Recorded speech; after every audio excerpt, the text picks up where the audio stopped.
Bishop Caggiano, thank you for joining us here, for taking time out of your busy day to talk with us. My pleasure. We're very happy to have you. So we are about halfway through the Synod at this point. So it started October 3rd. It's now October 16th. So what is it like inside the hall? What is the energy?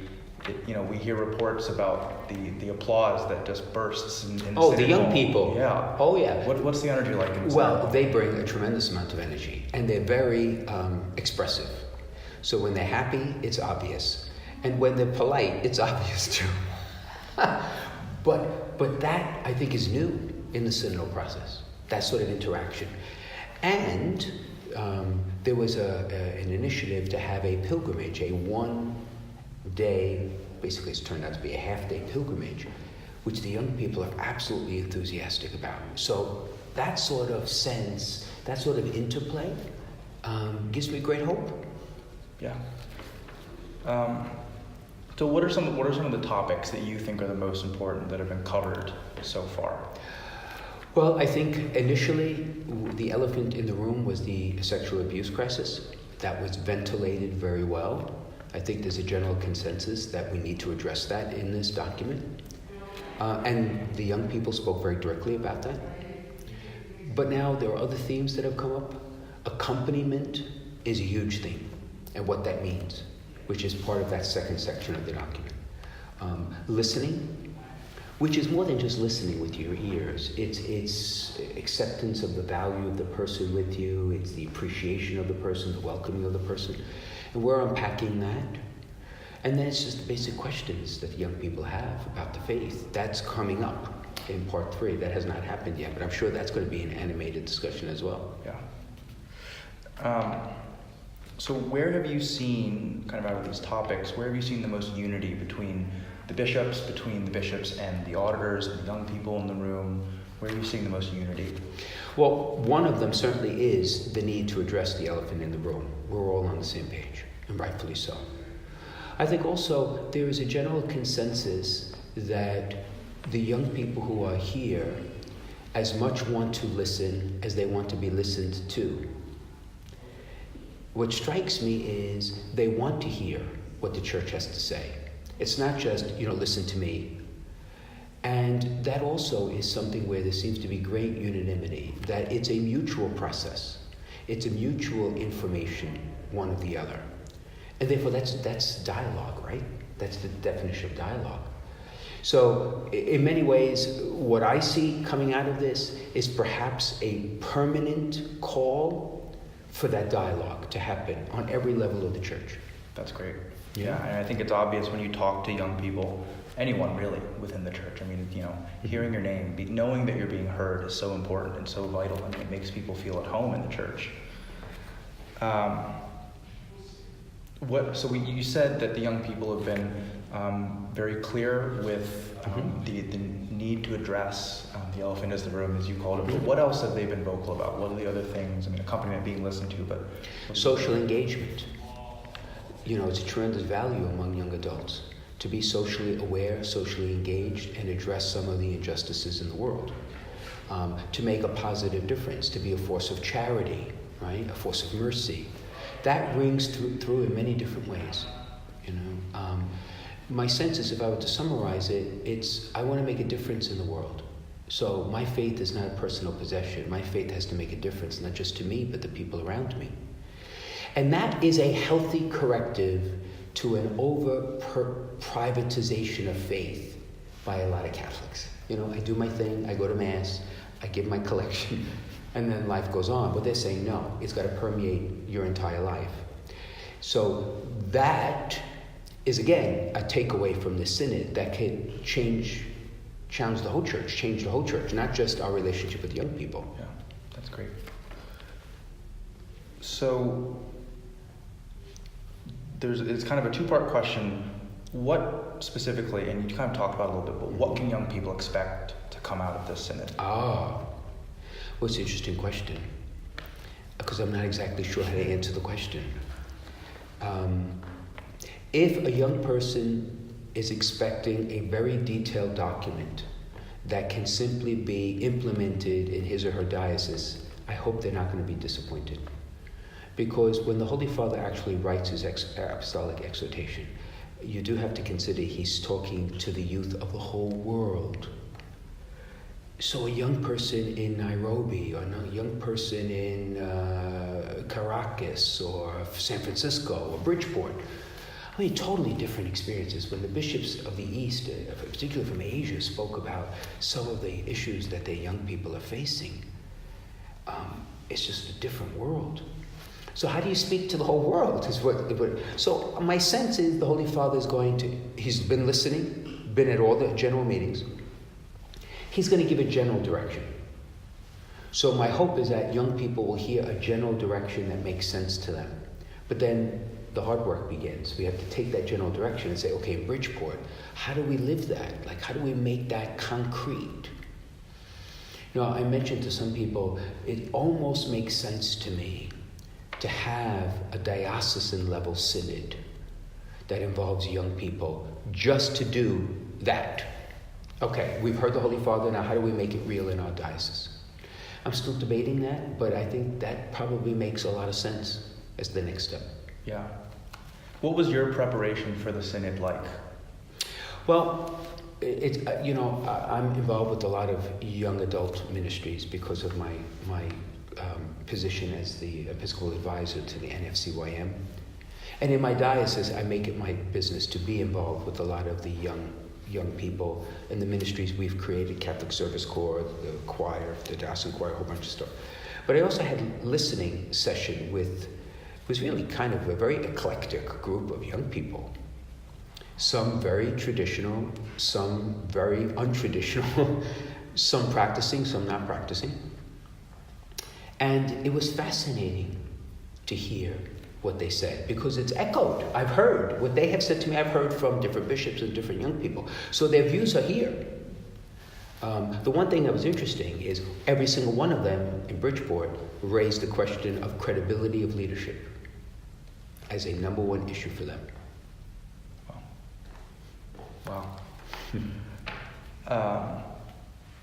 Man, we kind of. So I think when we're talking about applying what's going on, I know, like you just said, it's so hard to take whatever Pope Francis writes and just say we're going to apply that universally. So maybe taking these topics like accompaniment and seeing, well, these are things that can be universally applied, granted in different, maybe nuanced ways with different cultures and different individual people, but maybe looking towards these topics. Sure. What are ways that before the synod even finishes, that we can take some of these concepts, some of these topics? Okay, I'll give you mine. Okay.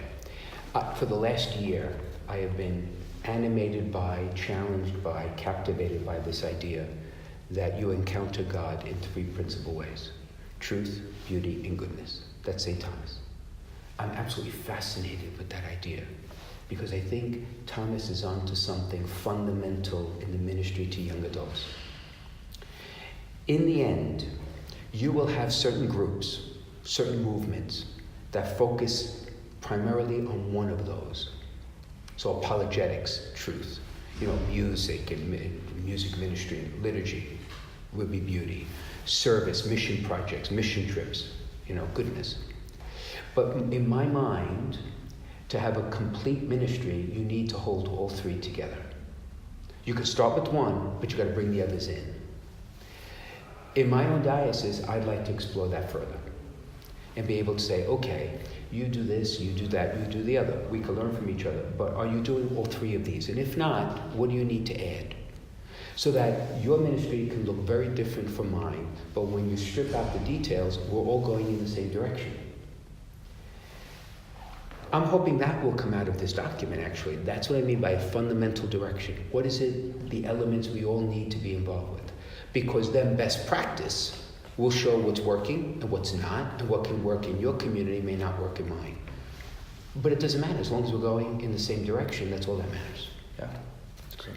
So the synod is on young people, the faith and vocational discernment. How has the idea, the concept, the reality of vocational discernment come up in the synod hall? It's beginning now, right? Because the second part was introducing vocation. And what's interesting, there has been a maturity, a development in the notion of vocation, because in the old days, which weren't all that old, but vocation was meant specifically for the permanent states of life. So you make a permanent decision to marry, or to be a priest, or religious, or a deacon. Okay. The Holy Father is broadening the concept out, so that vocation is your concrete stance at any given moment in your realization of your mission as a disciple. So you as a communicator, you as a youth minister, you as a lawyer, you as a doctor, you as have a vocation. So that's new in some sense. It's intriguing, because there is truth to that. We don't want to lose the value of a permanent state of life, particularly married life. So we have to figure out a way to use the same word and nuance it in different ways, but to broaden it out, because most young people are still single. And there is value in what they do and who they are. So it may be permanent, it may not be permanent, but you have to say something positive, because that is what young people are asking for. What about us? So that's an interesting conversation we're having. I'm not exactly sure where it's going to land. We'll have to see what the Holy Father says. But my guess is he has broadened the notion, so that there's no one in the end who doesn't have a vocational expression of the call to holiness in baptism. So this idea of this universal call to holiness that Pope Francis, like you said, is so he's bringing this to the forefront of a lot of our discussion. Yes. And I think a lot of people don't know that, this concept isn't new to the church. It's just we're kind of seeing it. Lumen Gentium. It was in Vatican Council. Vatican II. It was St. Vincent Pilates, St. Francis de Sales. Kind of goes back into Jesus, kind of like the main one. But thinking about these great saints that we have that have really lived a life of calling people to holiness, or expressions of accompaniment or mentorship. Let's talk about briefly Sunday, and we have 7 new saints in the church. Are there any of them specifically who have stood out to you as models as you've prepared for this process for your ministry? And what does it mean to have these saints be canonized during the Synod? Well, of the 7, I know a bit of 3 of the 7, to be very honest. Paul VI, I came of age in Paul VI. I mean, I was a child when I was born in 1959. So when he became Pope, I was about 5 or 6. So he was the first one I actually remember. And a man of tremendous courage to publish Humanae Vitae was a very lonely act for him. But he was true to what he believed and what the church believes. You have Oscar Romero, who is the firebrand, right? Deeply courageous and a martyr, right? Who was not worried about the consequence of faith. And then you have a 19-year-old, right? Who just in the quiet of his life is a tremendous inspiration. So what's the takeaway? The takeaway is we all excuse ourselves in the great mire of mediocrity. Right? We're very comfortable giving the baseline in every state of life. Jesus is calling us to greatness, right? He's calling us to realize our destiny. And the Vatican Council clearly said that. It's just echoing the Master. So now perhaps young people and young adults who are somewhat disillusioned with the world around them, this could be the moment, this Synod could be the moment to say, you have a choice. You either go into the mediocrity of what's out there and just survive, or you strive for something better. That something better is a life of holiness, right? That's being courageous, like Oscar Romero. It's being faithful, like Paul VI.